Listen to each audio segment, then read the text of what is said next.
Tema 2, queremos falar sobre um tema que tornou-se viral, que parte da viagem de luxo, de um jato de luxo, que Daniel Francisco Chapo fez para Malau.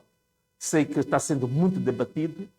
E a abordagem que eu quero fazer uma abordagem de enquadramento. Quer dizer, não só falar sobre isso, mas quero vos mostrar como é que ao longo de 50 anos, isto é, de 1975 até hoje, como é que o governo da Frelimo destruiu a indústria da aviação. Portanto, o que nós estamos a ver, aquilo que é aquelas despesas milionárias, aquelas despesas, digamos assim, extremamente abusivas para o erário público, elas resultam de uma filosofia de gestão, de uma forma de olhar o bem público como se fosse a loja particular de um certo partido. Mas para isso, vocês vão ter que perceber hoje, não sei se vocês têm aí o flyer de hoje, né? Tem um flyer. Podem pôr o flyer, porque algumas pessoas estão ligadas agora, podem não conhecer. Aqui está o tema de hoje.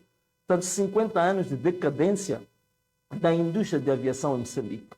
O caso do aluguer presidencial de um jato de luxo para se deslocar ao Malawi. Portanto, este é o nosso tema de hoje. E eu vou me ater um bocadinho a uma abordagem muito interessante que eu quero enquadrar. E como sempre digo, você que é estudante em casa, por favor, pega o seu bloco de notas e vamos agora falar um pouco sobre como é que isto começa. Isto tem uma origem. Isto vem de um certo historial até aqui onde nós chegamos. A questão da aviação civil em Moçambique, tome nota, você que é estudante, toma nota aí. A questão da aviação civil em Moçambique, no tempo colonial, ela começa com algo que chama-se de DETA, no tempo colonial, chama-se de DETA. Portanto, a DETA é a abreviação da Divisão de Exploração do Transporte Aéreo de Moçambique. Aí está uma foto da DETA. Esta companhia, esta unidade ou esta divisão, ela surge em 1936. Portanto, até a data da independência, a DETA fez quase 40 anos. Portanto, foram 40 anos da DETA. E conforme vocês podem ver aí, a DETA, ela tinha vários destinos. Só os destinos que eu contei nesta capa desta revista eram 29 destinos. Incluindo ainda, vou falar aqui de um distrito interessante, que muita gente de certeza vai gostar de ouvir.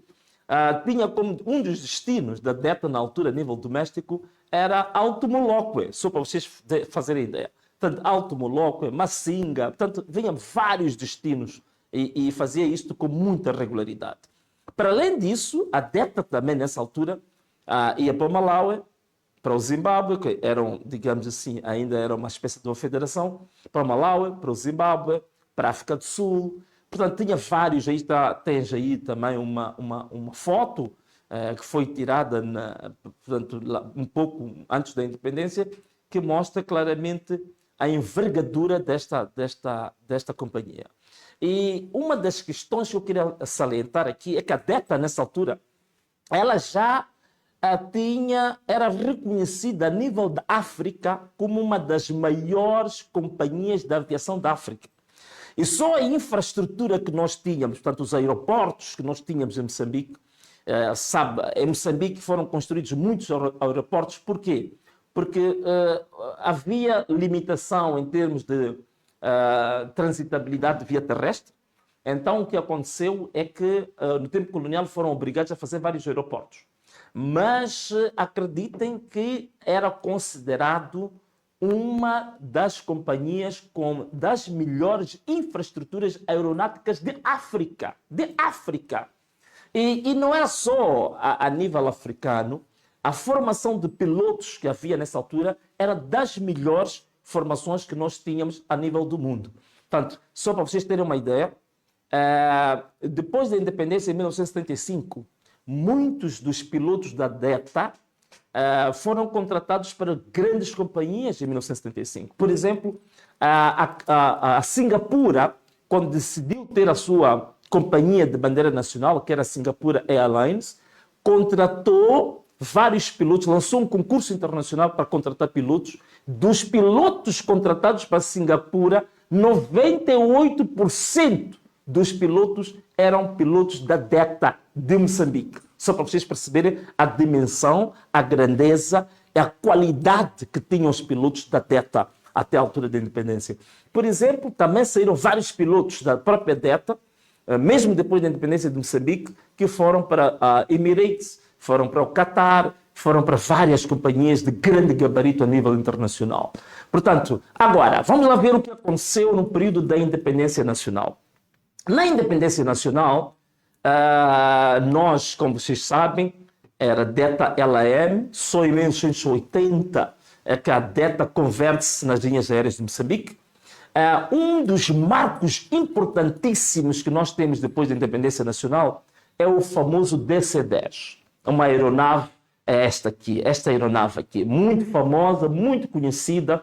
Eu, particularmente, vivia perto dos aeroportos e da minha casa, a casa dos meus pais. Nós quase que conhecíamos os horários em que o DC-10 ia chegar ao aeroporto de Mavalane. Portanto, foi uma grande aeronave que fez, digamos, muito sucesso. Fazia viagens de Maputo para Paris, Maputo para Lisboa, Maputo para vários destinos da Europa a partir do DC-10. E é importante explicarmos aqui uma coisa extremamente interessante. O DC-10 ele foi resultado de uma operação. Por isso que eu estou a falar de história, que é para vocês perceberem os erros que foram cometidos hoje e alguns dos quais já há mais de 50 anos já se tinha descoberto a fórmula para não se cometer esses erros. O DC-10, a imagem que mostrei-vos aí, ele foi o resultado de uma operação muito interessante. O DC-10 foi uma operação de leasing. Portanto, o leasing, não temos muito tempo para explicar aqui, mas o leasing normalmente é uma operação em que o bem que você quer comprar junto ao banco fica no nome do banco até o prazo que vai durar o contrato. Então, foi uma operação de leasing e foi um consórcio de bancos franceses e este DC-10 era um avião de origem da Nova Zelândia. Portanto, a Nova Zelândia teve um problema com um dos seus DC-10 que bateu numa montanha. Então, o governo da Nova Zelândia decidiu vender todas as aeronaves que eram DC-10. E nessa altura, Moçambique aproveitou para adquirir a DC-10 por via desta decisão do governo da Nova Zelândia de vender os DC-10. E nessa altura, recorremos aos bancos franceses. É por isso que o DC-10 em Moçambique nunca teve matrícula de Moçambique. Ficou com matrícula francesa até a altura que se decidiu vender o DC-10. Portanto, foi um momento glorioso que a LAM teve depois da independência de 1975 até por volta dos anos 80 e 82. Portanto, foi grande, digamos assim, um momento áureo, um momento de grande atividade da LAM e com um grande reconhecimento internacional. Não é? O que aconteceu depois com o DC-10? Com o DC-10, depois pegou-se no DC-10, fez uma operação muito interessante. Depois pegou-se no DC-10 e Moçambique, nessa altura, o que fez foi exatamente vender o DC-10. E vendeu o DC-10 porque nessa altura havia interesses em se adquirir o DC-10 e também vendeu-se algumas aeronaves do tempo colonial e com base no dinheiro que se teve do DC-10 e de uma aeronave do tempo colonial, avançou-se para um momento muito importante. São os famosos Boeing 767. Está aí um dos Boeing 767. Portanto, nós adquirimos 2 Boeings na altura, 767, são aviões de grande envergadura, mas estes Boeing 777, aqui começa o primeiro erro de gestão. Eram 2 Boeings de grande envergadura.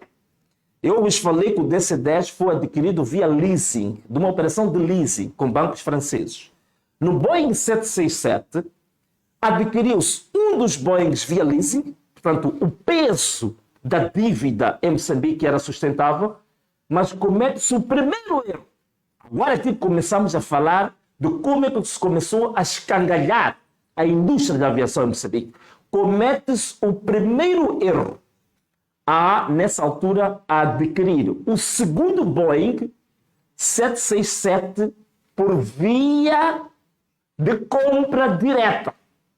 Moçambique decide comprar diretamente. Com a venda do DC-10, que na verdade o que foi feito é uma operação tecnicamente chama-se de leaseback, fez-se o leaseback do DC-10 e vendeu-se uma das aeronaves por um prêmio de seguro do tempo colonial. Moçambique conseguiu 27 milhões de dólares nessa altura. Dos 27 milhões de dólares, só o avião que se adquiriu, o segundo que decidiu comprar, só deu para pagar 25% do avião, do segundo Boeing. Aqui começa problemas.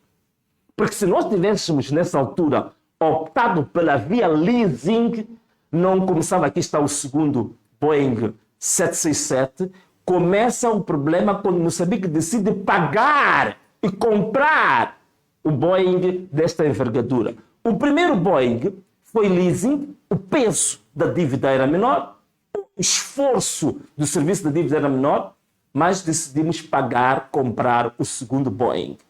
E só tínhamos 25% do dinheiro e tínhamos que pagar o resto do dinheiro digamos, aos poucos. O que aconteceu? Em 1995, as duas aeronaves Boeing 767, como não conseguíamos nem fazer parte do serviço da dívida, em termos de leasing, nem conseguimos pagar as outras parcelas do segundo avião, fomos obrigados a pegar nos dois aviões e devolvemos os dois aviões nessa altura e ficamos sem as duas aeronaves 767 que nós tínhamos adquirido. Portanto, ficamos sem essas aeronaves. E depois, nessa altura, em 1995, esse é um marco. Mas um dos marcos extremamente interessantes e importantes que ocorreu também foi que, a partir de 1986, por aí, nós começamos a ter um problema. 1986 foi na altura que o presidente Guebuza se torna ministro dos transportes. Nós começamos a ter um pequeno problema com a ZLE. Já tínhamos cometido os erros com a aquisição das duas aeronaves 767, os Boeings. Com o presidente Guebuza como ministro dos transportes, começamos com alguns problemas. Começamos com a interferência do poder político dentro da gestão da LAE. Só para vocês terem uma ideia, nessa altura se nomeia um secretário de Estado, penso que era o Eugênio Xixava, um secretário de Estado para a aviação civil.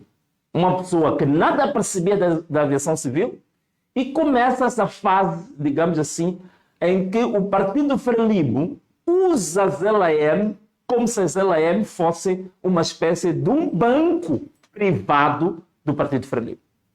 É nessa altura onde começa a fazer muitas viagens para o exterior e todas as despesas tinham que ser pagas justamente pelas próprias LAM. Portanto, a LAM tinha que pagar as passagens, tinha que pagar a acomodação, até roupa. Eu estive a falar com vários comandantes, não estou a falar isto ao acaso. Falei com vários comandantes ligados à indústria da aviação, alguns com 30 anos de experiência, 40 anos de experiência. Portanto, começamos a pagar até fatos dos dirigentes do Partido Frelimo quando iam para o exterior, quando iam para os seus passeios, quando iam dar voltas na Europa, que ele tinha que pagar todas as despesas, desde o custo das passagens, desde o custo da acomodação, da roupa e todas outro tipo de despesas, a LAM que pagava. Então aí nós começamos, de fato, a ter problemas muito sérios com a intromissão do partido na gestão da LAM. E começa a derrocada da LAM. E os grandes pilotos que a LAM tinha começam a preferir, começam a preferir ir para outro tipo de companhias internacionais, como a Emirates, como a Qatar, como várias outras companhias, e a LM começa a entrar numa fase de verdadeira decadência técnica. Não é? Só para vocês terem uma ideia, naquela altura, quando um dirigente da Frelimo tinha que viajar, chegava diretamente e falava com o diretor-geral da LM. Naquela altura ainda era uma direção-geral, não é exatamente como agora. Falava diretamente com o diretor-geral da LM e ele tinha que comprar os bilhetes para ele, para o filho, para a sogra, para a mulher, e tudo isto eram custos que a LM deveria, digamos, suportar. Então, e também, caros amigos, isto aqui é extremamente importante. Começa nessa fase, também converte-se na década de 90. A LM, que antes era uma direção-geral, a LM se converte numa sociedade anônima. Então, quando a LM se converte numa sociedade anônima, então começa aí a termos os chamados conselhos de administração. Começamos a ter os conselhos de administração. Os conselhos de administração, e começa a vir gente para as LM que não percebia nada da indústria da aviação. Pessoas que eram bons partidários, que eram bons a fazer viva no Comitê Central, eram levados como PCAs das LM. Para fazer o quê? Fazer a mesma coisa que tinha iniciado na década de 80 com o presidente Guebuza, quando era ministro dos Transportes, que era usar a LM como uma espécie, aquilo que em inglês chama-se de cash cow. Cash cow quer dizer, é uma vaca leiteira, não é? Então aí começa a degradação completa, o endividamento, a falta de capacidade operativa da LM, a falta de manutenção da LM, e também vem uma fase muito interessante. Qual é essa fase interessante que vem? Vem a fase das boladas, a fase dos subornos. E vocês sabem muito bem que a famosa, aí sai uma imagem, que é por acaso passada pela Voz da América, que os Estados Unidos investigavam, nessa altura investigavam um suborno da Embraer à LM. Isto aqui tem muito a ver com o famoso caso, que foi conhecido como o caso do Chiivele. Portanto, que estava envolvido na altura o Zimba, estava envolvido o ministro dos Transportes na altura, Zucula, e também estava apontado o Viegas, que era um grande gestor, muito respeitado na LE. Portanto, o famoso caso Chiivele, que houve luvas de cerca de $800 mil que entraram no bolso de algumas pessoas. Né? Mas é lógico que esse caso do Chiivele, que é uma palavra em Xangana, que quer dizer roubalheiro, né? Quer dizer, é uma empresa que foi constituída e o nome da empresa é roubalheiro. Né? E roubaram mesmo o Estado moçambicano. Portanto, o famoso caso do Chiivele. Então, é aqui onde começa, digamos assim, o sangramento da indústria da aviação em Moçambique, começa a destruir a indústria da aviação em Moçambique. Só para vocês terem uma ideia, é nesta mesma altura que as próprias LMs mandaram 2 aeronaves para o Quênia, que era para ficar no hangar no Quênia, à espera de serem vendidas. E essas aeronaves ficaram lá quase 5 anos, sem conseguir vender. E tinha que se pagar, vejam só, tínhamos que pagar só do parqueamento das aeronaves no hangar no Quênia, cerca de $40 mil por mês. Eram mais ou menos $20 mil por cada uma das aeronaves. E essas aeronaves, no fim, por não haver capacidade... Aí estão, essas 2 aeronaves estão aí.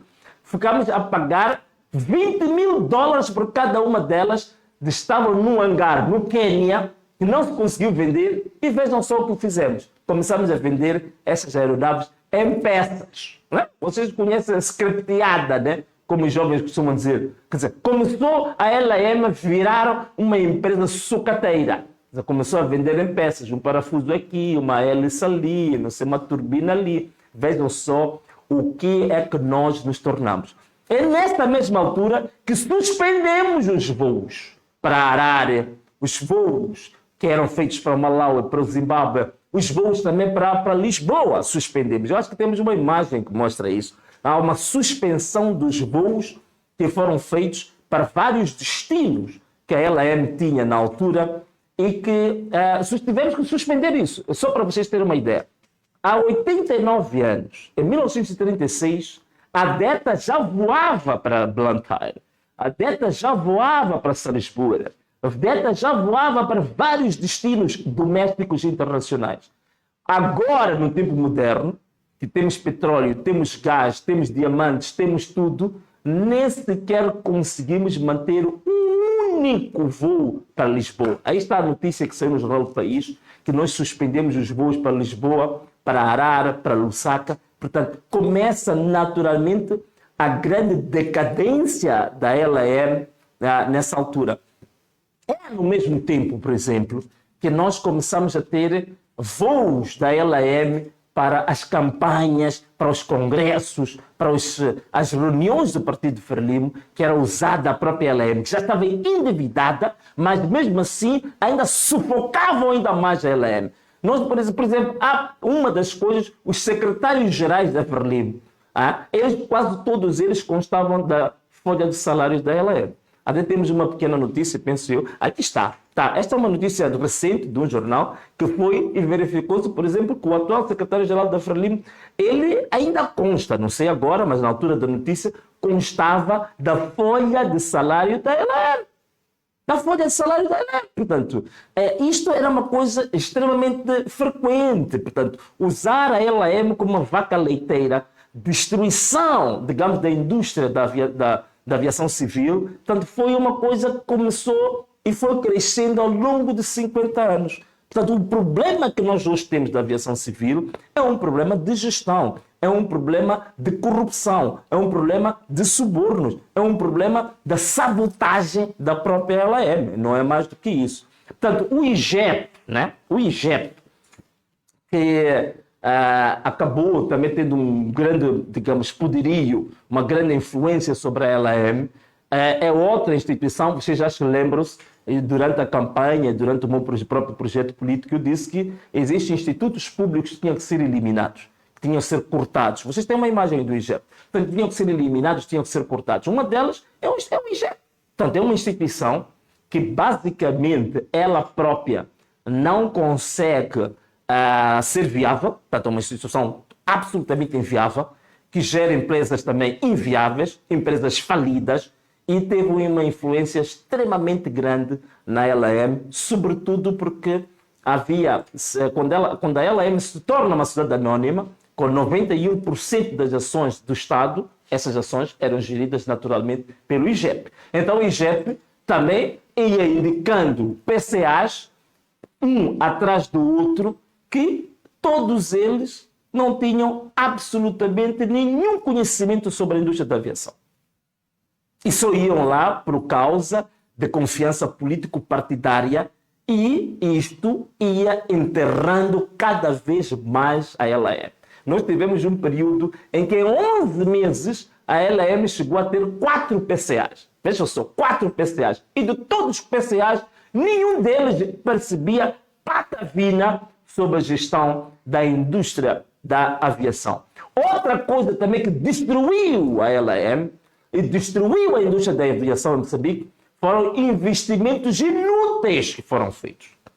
Vários investimentos inúteis que foram feitos, não é? Portanto, nós, por exemplo, um dos investimentos inúteis que foram feitos foi o famoso, aí está o aeroporto de Nacala. Este, em termos de tamanho e capacidade, é o segundo aeroporto do país. Este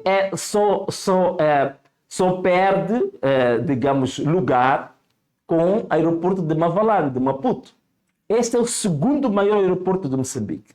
O que foi feito com o aeroporto de Nacala? É um elefante branco. É um aeroporto que foi construído com base num negócio que até hoje é preciso responsabilizar as pessoas, porque está ligado ao famoso BNDES, que é o Banco Nacional de Desenvolvimento do Brasil, e que a construção foi feita pela Odebrecht, todas elas, tanto o banco como a Odebrecht, todos eles metidos num grande escândalo no Brasil, que toda a gente sabe, o escândalo do Lava Jato. Portanto, é isto que nós temos. Mas isso também não foi o primeiro investimento inútil. Também tivemos outro investimento inútil, o aeroporto de Xongwen, que levou o nome do aeroporto Filipe Jacinto Nunes, foram mais ou menos 60 milhões de dólares. o aeroporto de Nacala foram cerca de 130 milhões de dólares, que ainda temos que pagar esses investimentos, mas eles são totalmente inúteis, inviáveis para o nosso país. Tudo isso feito pelo mesmo governo, pelo mesmo regime. Então, isto aqui é a história resumida que levou à destruição da indústria da aviação civil em Moçambique. Agora, a pergunta que se pode colocar, e agora, para o futuro? O que é que nós temos para o futuro? O que é que nós temos para o futuro? Primeiro, temos que falar um pouco do que aconteceu muito recentemente. Foi, digamos, a alienação dos investimentos, das ações. Tomou-se uma decisão de alienar 91% das ações que eram do Estado, né? Porque 9% eram dos trabalhadores, e 91% dessas ações foram alienadas a 3 empresas que também participadas pelo Estado, ou empresas públicas. Portanto, CFM, a Hidroelétrica de Caorabassa, a EMOSE, cada uma delas com 30%, e ficou, digamos aí, 9% ficaram ainda detidos pelos trabalhadores da ZLE. Bom, o que é que vai levar isto? Primeiro é preciso perceber que a indústria da aviação é uma indústria altamente qualificada. Não é uma indústria para se tatear, para se experimentar. Eu queria salientar só um pequeno detalhe aqui. É que antes desta decisão, nós tivemos um período em que foi contratado um grande técnico que esteve nos Estados Unidos durante 20 anos a trabalhar para uma empresa de produção de aviões, que é o João Carlos Pó, que ele foi contratado como diretor-geral. A ideia, quando ele foi contratado, é que tiveram a noção de que era preciso criar uma direção-geral na LM. Porque a LM, conforme eu disse, criar conselhos de administração, de administradores que recebem grandes valores, grandes regalias, era totalmente uma decisão absolutamente errada. Portanto, a LM não precisou de ter um conselho de administração. Podia ter, na minha opinião, uma comissão executiva ou uma direção-geral, como se tentou fazer ao contratar João Carlos Pó. Mas, naturalmente, João Carlos Pó, apesar de toda a experiência que ele tem, e neste momento arrisco-me a dizer que é uma das pessoas com conhecimento mais profundo da indústria da aviação civil em Moçambique. Mas ele, com toda a capacidade técnica que tinha, o que podia fazer? Era uma espécie de um boxeiro, ou um boxeador, que está no ringue, mas está de mãos atadas contra o adversário. Portanto, nada podia fazer. Portanto, a infiltração político-partidária dentro das LM, por mais boas intenções que ele tivesse, nada podia fazer. E esta empresa sul-africana que foi contratada, a Fly, e que veio desvendar os grandes escândalos que haviam dentro da LM, casas que foram compradas com dinheiro das LM, POS que não se sabia onde que o dinheiro ia cair nas contas pessoais, a famosa história do Bottle Store. Quer dizer, a Babilônia que tinha sido criada dentro das LM, só o partido de Frelimo, quando isto foi descoberto, tinha 22 milhões de dívida com a LM. Portanto, quando isto foi tudo descoberto, o que este técnico, João Carlos Pó, podia fazer numa situação dessas? Muito pouco. Muito pouco, porque tinha que se proteger o roubo, o escândalo, a corrupção, a destruição que foi feita ao longo de 50 anos. Ao longo de 50 anos. Só se podia defender isso. Mas hoje está aí esse novo modelo. É bom ou é mau? Bom ou mau? Deixa-me só dar-vos 2 exemplos. 2 exemplos. Primeiro, um exemplo pela positiva de uma companhia aérea que é controlada pelo Estado. Por exemplo, a Ethiopian Airways. Aí está, a Ethiopian. A Ethiopian é um bom exemplo. Estou a falar agora dos bons exemplos. Esta companhia, ela é controlada pelo Estado. E vejam só, a Etiópia andou numa guerra civil muito séria durante muito tempo. Ainda na década de 80 era um exemplo para o mundo do que era um país africano miserável pela fome. E hoje é uma das maiores companhias da África e do mundo. É uma companhia controlada pelo Estado, mas a interferência do Estado é limitada apenas na questão da supervisão. O Estado não interfere diretamente na gestão da Etiópia. A gestão da Etiópia é uma gestão profissional. É uma gestão feita por pessoal qualificado, tanto da Etiópia como do mundo. A Etiópia não tem problemas de contratar um queniano, contratar um moçambicano, contratar um americano, em função dos objetivos que a companhia tem, os objetivos estratégicos, quais são as metas que quer atingir. É uma companhia altamente profissional, muito transparente, negócios muito bem desenhados, cuja viabilidade muito bem calculada.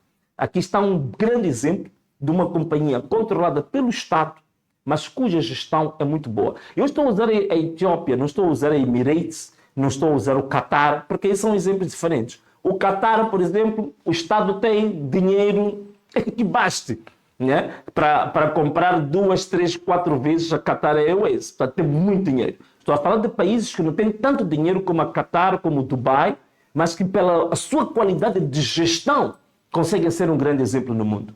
Agora, vamos dar outro exemplo pela negativa. Para além da LM, está aqui. Pela negativa, está aqui. South Africa Airways. Esta é a companhia da África do Sul, controlada pelo Estado. Quando o ANC entra no poder e começa a interferir na gestão da SA, que era uma das maiores companhias da África e do mundo, a SA caiu, foi caindo, até bater no fundo do poço. Hoje a SA praticamente está fechada. Destruída esta companhia por causa da interferência política do ANC. Em Moçambique, LM, destruída por causa da interferência político-partidária do Partido Frelimo. Esta é a grande questão. Esta é a história que eu queria vos contar do que aconteceu em 50 anos em Moçambique. 50 anos em Moçambique aconteceu exatamente isto que levou à situação, digamos, calamitosa em que a aviação civil em Moçambique se encontra. Então, quando nós vemos aqueles exemplos do Daniel Francisco Chapo, que pagaram $11 mil por hora, isto faz parte de uma história. Ele herdou a mesma cultura de gestão do seu partido. É a cultura de gestão, está no DNA, ou como nós quisermos, está no sangue. Portanto, é um sangue. A destruição da indústria da aviação civil começou há 50 anos, da forma como aqui expliquei. Agora, o que nós temos para o futuro? Qual é a proposta que eu posso trazer aqui? Temos aqui duas hipóteses. A primeira hipótese é fechar a LM, encerrar a LM e o Estado assumir toda a dívida da LM. E a dívida não é brincadeira, é alta. Eu acho que temos aí uma carta, só para vocês terem uma ideia, temos uma carta da IATA, que a IATA agora, que é o Organismo Regulador Internacional da Aviação Civil, temos aí uma carta da IATA. A IATA agora já não escreve para... Aí está. A IATA já não escreve para a LM, escreve para o governo, porque sabe que a LM já não tem capacidade nenhuma de pagar. Já não tem capacidade nenhuma de pagar. Sua dívida com a IATA, a LM agora deve andar aí um pouco por volta de cerca de $200 milhões. 200 milhões de dólares. Agora, as dívidas que tem com os bancos nacionais, as dívidas que tem com os hotéis, por exemplo, nem em Portugal, em Lisboa, os hotéis onde ficavam lá os pilotos, com os atrasos que a LM tinha quando fez a loucura de querer avançar com o Boeing 777, por acaso, quem tomou essa decisão é uma pessoa que eu respeito muito, até um amigo meu mais velho, Magala, mas o mais velho ali cometeu um erro grave. Portanto, forçou a LM a optar por uma operação de leasing com o Boeing 777. É uma operação muito arriscada, muito cara. São aviões de uma fuzilagem muito grande. A capacidade, são aviões que levam mais de 300 passageiros. Mas atenção a uma coisa, tem uma capacidade de carga de cerca de 40 toneladas. E durante o reativamento da Operação Lisboa, este avião quase que não levava nada de carga. E como vocês sabem, na aviação civil, ganha-se mais dinheiro com carga do que com passageiros. Então nós não tínhamos carga. Levamos um avião daquela natureza, com aquela envergadura para Lisboa e não tínhamos carga. E essa foi a decisão do meu mais velho, meu amigo Magalo, que agora, curiosamente, é assessor na presidência da República, está vendo? Então, este é um outro problema que nós temos. Parece que as pessoas que mais destroem o Estado são as pessoas mais indicadas para os cargos mais elevados dentro do próprio Estado. Da mesma maneira que nós tivemos nos aeroportos de Moçambique, um indivíduo que foi condenado por gestão danosa no aeroporto, depois de cumprir a pena, voltou para os aeroportos de Moçambique como assessor da administração. Então, é assim como a gente está a gerir o nosso país. Então, nós estávamos a falar do Boeing 767, que foi exatamente na altura do ministro Magala, e que foi uma operação escandalosa. Quer dizer, aquilo é o que faltava para dar a última machadada no pescoço da LM. Aquilo que faltava para cortar de vez a cabeça e o pescoço. Foi decisão de um atual assessor da presidência da República e que foi, digamos, o fim da indústria da aviação civil, o fim da LM. Acabou aí. E coisa curiosa é que essas operações todas, estou a falar destas aeronaves todas, todas elas parece que foram seguidas sempre com o quê? Com nhongas. Tudo isto é nhongas, sempre com dinheirinho. A única operação que foi descoberta, acreditamos que as comadres também se zangaram, foi a operação dos Embraers, da famosa empresa Chivele. Mas todas as outras operações, também de certeza que houve aí nhongas que não nhongas. Outra questão, um outro erro grave que se cometeu na LM foi a diversificação das aeronaves. Portanto, elas tinham várias, tínhamos Embraers, Bombardiers, tínhamos Boeing, tínhamos, quer dizer, uma série, e isto leva a um custo operacional muito mais elevado. É o mesmo que você ter uma empresa, que você tem Honda, tem Mercedes, você tem Raum, você tem 3, 5, 7 marcas de carros. Você vai ter um custo muito maior do que se você tivesse uma marca. O que está a acontecer é um dos erros que cometeu-se nas LM. E hoje, estamos a voar em Moçambique. Em que regime? LM não tem avião. Estamos a voar hoje em que regime? Tecnicamente é um regime que chama-se regime de leasing, que tem duas formas. Há aquilo que chama-se dry leasing e há aquilo que chama-se wet leasing. O dry leasing, o que é? É que nós alugamos um avião, mas nós colocamos no avião os nossos próprios pilotos. O wet leasing, alugamos o avião e colocamos os pilotos da empresa ou do contratante. O que nós estamos a fazer em Moçambique, estamos a fazer o chamado wet leasing. Alugamos o avião e a tripulação também não é nossa. É por isso que vocês agora estão a viajar aqui dentro de Moçambique. Alguns pilotos são pilotos ucranianos. Outros são pilotos russos. Até alguém chegou a dizer que isto deve ser perigoso. Como a Ucrânia agora está a lutar com a Rússia, um dia desses, esses pilotos vão começar a lutar aqui no espaço aéreo moçambicano. E é muito perigoso para nós. Então é isto. Então a LM está-se a afundar cada vez mais. As operações que estamos a fazer são todas elas não têm nenhuma viabilidade financeira. Não é por acaso que hoje você quer viajar pela LM. O que dá? Dá um tips.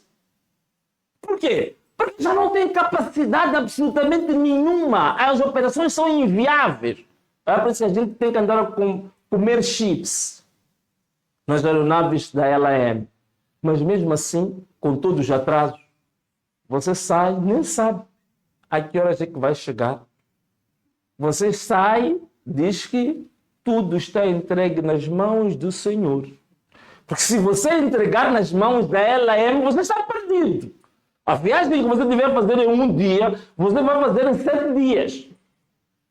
Então, é esta situação ainda mais grave. Estamos a alugar aviões, a colocar pilotos ucranianos, pilotos russos. Mas nós temos em Moçambique vários pilotos que foram formados aqui, que estão a receber nas LM e não estão a voar. Estão a receber nas LM, não estão a voar. Está a sair dinheiro, eles não estão a voar. Quando nós sabemos que em Moçambique tem um histórico de formação de grandes pilotos, como eu vos disse, até um país que é Singapura veio contratar pilotos em Moçambique para começar com o seu negócio de aviação civil. Mas temos pilotos formados em Moçambique, com qualidade, que estão ali, sem nada a fazer. E os ucranianos chegam, estão a fazer o seu trabalho. E com o risco de lutarem com os russos, aqui, no espaço aéreo. Então é isto. É o que nós temos. E não é só o problema da SLM, mesmo no investimento que estamos a fazer a nível dos aeroportos. Já falei aqui, o investimento do aeroporto de Nacala, o aeroporto de Filipe Jacinto Inhosse. E mesmo também aqui, vou falar só do aeroporto de Mavalane. Tem problemas sérios. Aquelas notícias, passa-me lá uma notícia, acho que foi a Carta de Moçambique que passou uma notícia, só aquelas chamadas as mangas, aquelas pontes de embarque e desembarque. Moçambique gasta, está aí uma delas, mas só que essa figura não é muito bonita. Está aí a manga do terminal de passageiros doméstico em Moçambique, avariado. Moçambique, acho que tem compramos só para Mavalane, temos cerca de 6 mangas dessas. Mas só uma é que funciona. 5 estão avariadas. E gastamos dinheiro para fazer isso. Mais gestão, mais gestão. Aqui está uma das mangas aqui. Está vendo? Estas mangas estão avariadas. Mas isso é muito dinheiro. E se você procura saber por que estas mangas estão avariadas, você vai encontrar razões caricatas e ridículas. Às vezes aqui é um problema só da password. Outro caso é um problema do screen, né? Aquele screen, ali onde se põe os códigos. Coisas pequeninas. E até temos problemas também, porque não temos vedação na LAM. Há pessoas que entram na pista da LAM para ir roubar luzes na pista. Quer dizer, nós estamos a esse nível. Estamos nesse nível. Tal e qual se roubam luzes nos bairros aí, as pessoas andam a roubar de casa. Também estão a roubar luzes na pista. Mostra-me lá a sua pista da... Veja aí uma imagem da pista. Daqui, do Mavalade. Portanto, essas luzes que você está a ver aqui são luzes, chamam-se luzes de indicação. São luzes que orientam o piloto a acertar o centro da pista. Estão a acabar as luzes. Estão a tirar as luzes. Nossos vizinhos ali do aeroporto, que estão junto à vedação da LM, atravessam, entram no muro, saltam, elas nem precisam saltar, porque a maior parte do muro, o muro caiu. E no LM, aeroporto de Moçambique, não tem dinheiro para pôr o muro. Às vezes, alguns também nem entendem a necessidade de se reabilitar o muro, porque para ele, nunca imaginou como é que se gera um aeroporto. Então, para ele não é prioridade cair um muro. Então, o vizinho aproveita, atravessa, vai até o centro da pista, chega lá e tira as luzes, leva para a sua casa, para ir pôr no seu quarto, na sua sala. Está a enjoar o moçambicano. Quer dizer, eu estou a dar esses exemplos, parecem caricatos, mas é só para vocês perceberem a gravidade da gestão que nós estamos a ter na nossa indústria da aeronáutica civil. Por termos pessoas que não são competentes, pessoas que vêm de outras áreas, levam advogados financeiros para ir gerir áreas operacionais na área, áreas operacionais nos aeroportos.